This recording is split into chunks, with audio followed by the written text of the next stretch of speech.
UN chief says any damage to Ukraine's nuclear plant would be suicide. On a visit to Lviv, he calls for an end to fighting near the facility. In Russia, a fire at an ammunition depot is blamed for the evacuation of 2 border villages and reports of explosions at an airfield in Russian-occupied Crimea.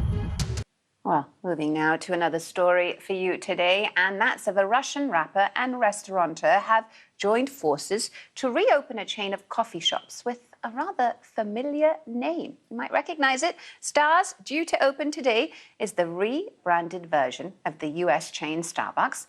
After 15 years, the global coffee giant shut 130 stores in late May as part of a mass exodus, you might remember, of companies from Russia in reaction to its invasion of Ukraine.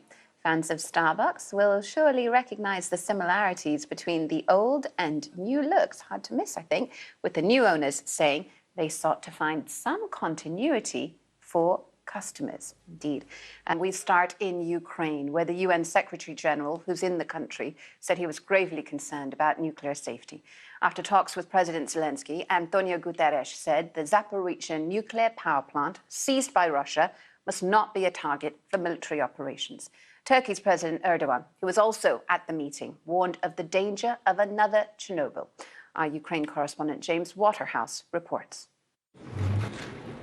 The hunt for a solution, featuring Turkey's President Erdogan, Antonio Guterres, the United Nations chief, and Ukraine's leader, Volodymyr Zelensky. One agenda item, Russia's continued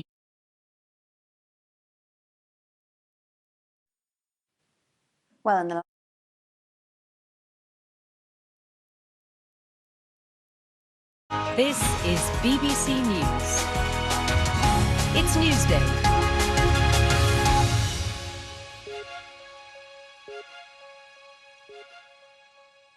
Welcome to the programme. We start in Ukraine, where the UN Secretary General, who's in the country, said he was gravely concerned about nuclear safety.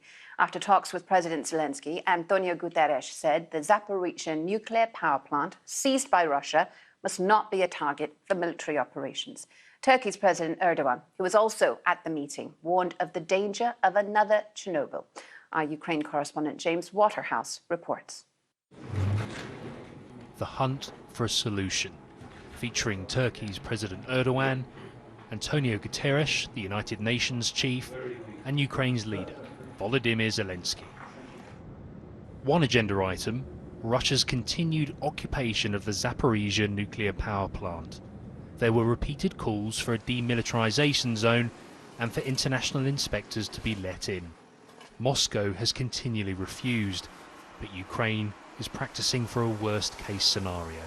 In an online post, staff there have described feeling powerless in the face of madness. Agreement is urgently needed to reestablish Zaporizhzhia as purely civilian infrastructure and to ensure the safety of the area. The next agenda item seemed more positive. The only diplomatic breakthrough in this war. A grain deal which has, and still is, allowing Ukraine to export it through the Black Sea. Kiev and Moscow were urged to make sure it continues to succeed, as it could be a long-term route to peace. Today, though, we were reminded of Ukraine's condition for that to happen. I'm very surprised to hear that they're ready for some kind of peace. The people who kill, rape, hit our civilian cities with cruise missiles every day cannot want peace. First, they should leave our territory. While today hasn't brought much in terms of concrete outcomes, there has been some progress. Ukraine and Russia still aren't talking to each other, but they could reach future agreements with the United Nations and Turkey as brokers in the middle. For now, any hope is eclipsed by the daily reality of this war. 17 people, the latest to lose their lives in Ukraine's second city, Kharkiv, in what authorities call one of their most tragic days. James Waterhouse, BBC News in Kiev. Well, in the last few hours since those talks that James was referring in his report, there have been several explosions near a military airfield in Russian-occupied Crimea, north of the city of Sevastopol, around the Belbek airfield. Now, the governor of Sevastopol said Russian anti-aircraft forces had shot down a Ukrainian drone, although it's not yet known whether the two events are connected. You might remember another Russian airbase in Crimea was hit by explosions earlier this month. And separately, in Russia itself, 2 villages close to the border with Ukraine were evacuated after a fire broke out at an ammunition depot. Now, that fire was less than 50 kilometers from the frontier. No casualties were reported. A little earlier, I spoke to Angela Stent. She's a senior fellow at the Brookings Institution, and I started by asking for her analysis on the latest reports of these explosions. Well, I think the Ukrainians are finally hitting the Russians back where it really hurts in Crimea. The Russians thought they had Crimea secured. They've got all the tourists having summer holidays there. And suddenly the Ukrainians have shown that they can also really damage Russian assets there, airfields, ammunition dumps. And it's really making the Russians have to recalibrate what they're doing now. When we look at that sort of recalibration, of course, this is taking place against the backdrop of increasing concerns about the nuclear power plant near Zaporizhzhia. Is there any way, you think, of the two sides coming to some sort of resolution on this or an agreement?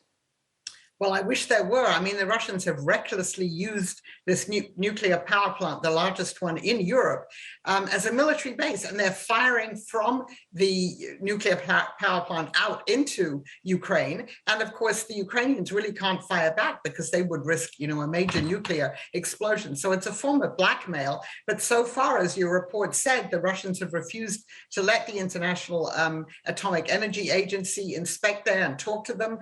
I'm sure that Secretary General Guterres will continue to plead for that.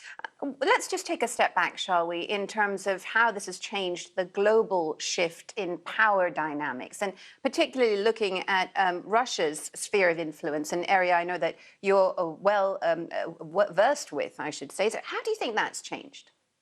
So Putin has made the choice with this war, this unprovoked war, to jettison any attempts at good relations with the collective West, by which I mean North America, Europe, Australia, New Zealand, Japan, South Korea, and really essentially just turn to China and to the global South. And in fact, he's been quite successful in that because China, of course, has neither condemned Russia nor sanctioned Russia. India, a democracy, a member of the Quad, and a partnership with the US and Australia and Japan. India hasn't condemned Russia or sanctioned it and is now importing, I think, more oil than any other country. All of the BRICS countries are the same. They've maintained this neutrality.